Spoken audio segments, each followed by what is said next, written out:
Hi guys, ito nga pala yung tawag dito ay suso. Suso dito sa amin. Pinuputol nga pala ito dito guys sa banda para madali siyang sipsipin pag naluto na. Pag hindi kasi ito pinutol, sinipsip mo, luto na. Hindi siya masisipsip kaya ginagawa pinuputol to dito. Para pag luto, masisipsip yung kanyang laman. Ito guys, pinuputulan namin yung pinakabuntot ng suso.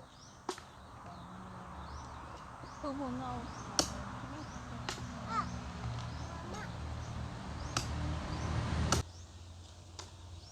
So gadi kay kikitan sa cellphone, kikitan na sa resdan.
So guys, ayan, natapos na kami magputol ng dulo ng suso.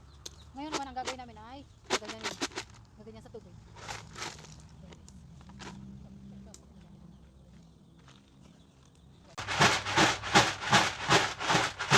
Ayaw, ayaw.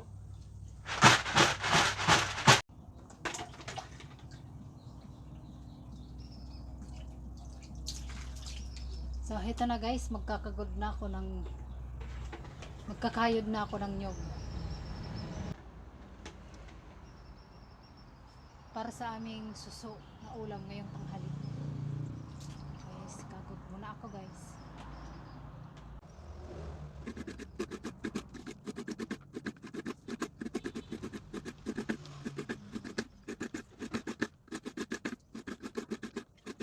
Kayod ng nyog. Ayan.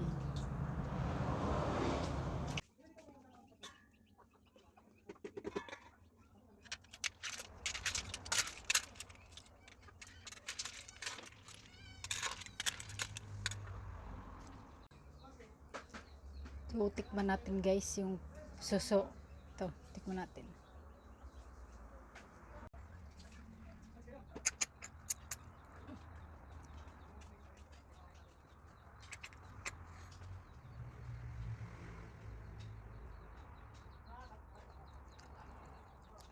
Sarap guys.